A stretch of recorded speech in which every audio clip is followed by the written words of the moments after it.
I need you to understand that what I am about to show you is not a glitch. I have run the diagnostics 3 times. I have factory reset the headset twice. The data is consistent. The LiDAR sensor is picking up depth where there should be solid concrete. I bought the new mixed reality headset specifically for the high-fidelity pass-through capabilities. I am an architectural visualizer by trade, so accurate room mapping is literally my job. I know how point clouds work. I know how the infrared projector calculates time of flight to measure distance. When a sensor hits a flat white wall, it should return a flat mesh.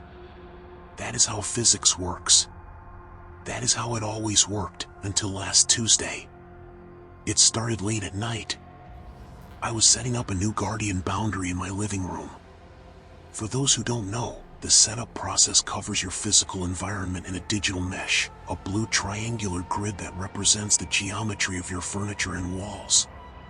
I was painting the mesh over my apartment, watching the blue triangles snap onto my sofa, my TV stand, the floor. Everything was normal until I turned to the north wall.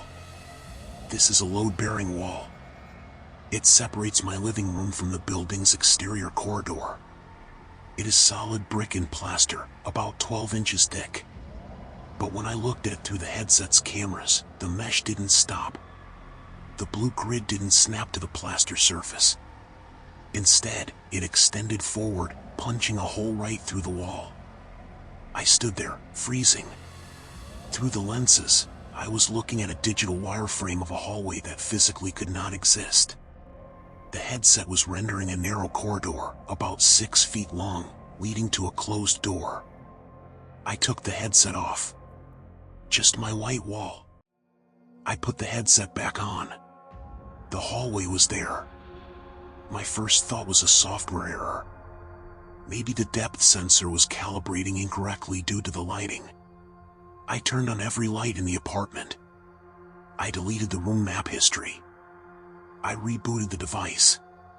I started the scan again. I watched the mesh generation in real time. As soon as the sensors hit that section of the wall, the data points fell away into a void. The headset was absolutely convinced that there was empty space there.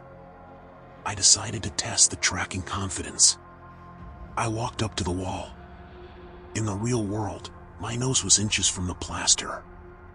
I reached out and touched the cold paint. My physical hand stopped. But inside the headset, my virtual hand was floating in empty air, reaching into the phantom corridor. The depth perception was so convincing that my brain started to reject what my fingers were feeling. I felt like a mime pressing against an invisible box, except I was the one trapped outside. Then, I saw the detail. The mesh wasn't just a generic tunnel. It had geometry. There were outlines of a light fixture on the ceiling of this impossible hallway. There was a handle on the door at the end. The sensor was picking up intricate 3D data. That means photons were bouncing off something. But how can infrared light bounce off a structure that isn't there? I recorded the screen. I sat on my couch for an hour, just staring at the hole in my reality. That's when the audio glitch started. The headset has spatial audio. It amplifies sounds from the environment to keep you aware. I started hearing a low hum coming from the direction of the wall. Not from my neighbors. From the digital space. I leaned in closer. The hum was mechanical, rhythmic. Like a server fan, or heavy breathing. I couldn't tell. I did something stupid. I tried to clip the camera through the wall. I physically pressed my face against the plaster, pushing the headset lenses as close as possible to the surface, trying to trick the sensors into seeing further down that impossible hallway. For a split second, the tracking wobbled. The mesh flickered. And then, the door at the end of the wireframe hallway opened. It didn't open like a video game animation. It swung open with weight. The mesh updated instantly to show the new geometry. A figure stepped out. The headset mapped it immediately. A humanoid shape, composed entirely of blue triangular polygons. It was tall, too tall to be human. Its limbs were elongated, dragging slightly. It didn't walk, it glided, as if the tracking couldn't quite capture its footsteps.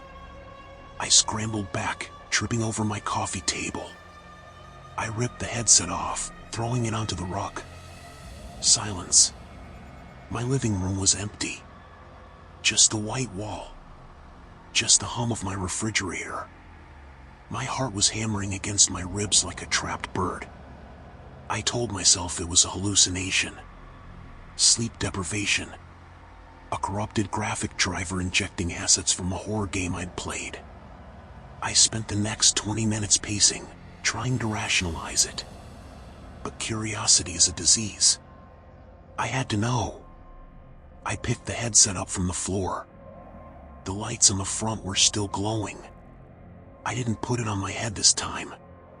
I just held it up, using the display as a window. The mesh was still there. The hallway was still there. The door was open. But the hallway was empty. The figure was gone. I panned the headset around the room, checking the corners. Nothing. Just my furniture covered in the blue grid. I let out a breath I didn't know I was holding. I turned back to the wall to close the application. And then I saw it. The mesh on my ceiling was wrong. I tilted the headset up. Directly above where I was standing, the blue grid was deformed. It was bulging downwards. Like something was clinging to the ceiling, camouflaged by the room geometry. The sensors had mapped a cluster of polygons that looked like a crouching torso, with 4 limbs spread wide, digging into the drywall. The text on the screen flashed, "Object detected." It wasn't in the hallway anymore. It had crawled out. It was in the room with me. I dropped the headset. The screen went black. That was 3 hours ago. I am sitting in my bedroom with the door locked.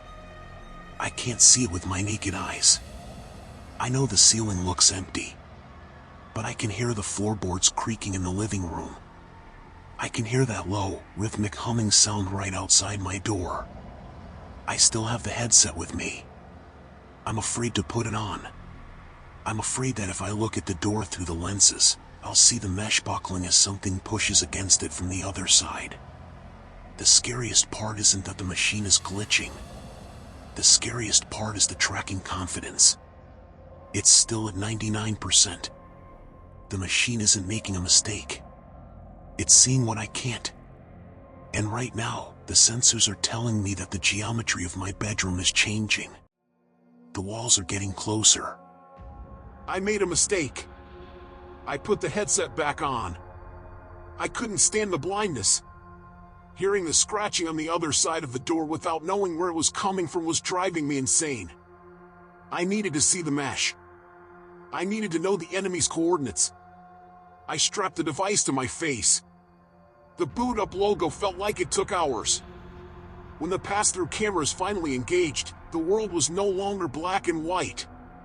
It was red. The entire wireframe of my apartment had shifted from a neutral blue navigation mesh to a violent, pulsing crimson. The system wasn't mapping furniture anymore. It was mapping corruption. I looked at the bedroom door. In the physical world, it was still locked, the wood intact. But in the headset, the door was dissolving. The polygons making up the doorframe were unraveling, floating apart like digital dust. Through the gaps in the glitching wood, I saw the living room. It was gone. My sofa, my TV, the windows, they had been deleted. The living room had been replaced by that same infinite wireframe corridor I saw earlier. And standing right at the threshold of my bedroom was the figure. It wasn't crouching on the ceiling anymore. It was standing tall, right against the door. And it was looking directly into the camera lenses. It raised a hand. The tracking on its fingers was perfect. Too perfect. I saw the individual phalanges articulate. It reached through the physical wood of the door as if it were water. I heard the sound of my actual door lock clicking. Not forced open. Unlocked from the inside. I screamed and tried to rip the headset off. It wouldn't move. The strap was tight, but my hands slipped. I couldn't grip the plastic. I looked down at my hands through the pass-through. They weren't flesh anymore. My hands were wireframe. Blue, translucent triangles. I could see the bone structure underneath, rendered in crude low-poly geometry. I clapped my hands together. There was no sound of skin hitting skin. Just a dull, synthetic thud inside the headphones. I realized then what the humming sound was. It wasn't the fridge. It was the sound of a hard drive writing data. It was processing. It was processing me. The bedroom door swung open. The figure stepped in. It didn't have a face, just a smooth, shifting surface of polygons where a head should be. It didn't attack me. It just walked over to the corner of the room and pointed at the wall behind me. I turned around. The wall where my window used to be was gone. Instead, there was a doorway. A digital doorway leading into the dark corridor. The text on my HUD changed. It didn't say tracking lost or system error. It said, upload complete. Welcome home. My battery is at 4%. The headset is getting warmer. I can feel the heat burning my forehead, or maybe that's just my brain trying to reject the new rendering. The figure is getting closer. It wants me to go through the new door. I don't think I'm in my apartment anymore. I think I'm stored on a server somewhere. And the file size is compressing.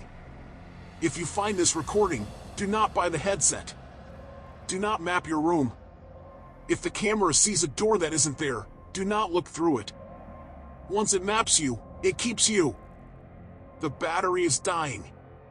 The red mesh is turning black. I'm going through the door now. It's the only place left to go.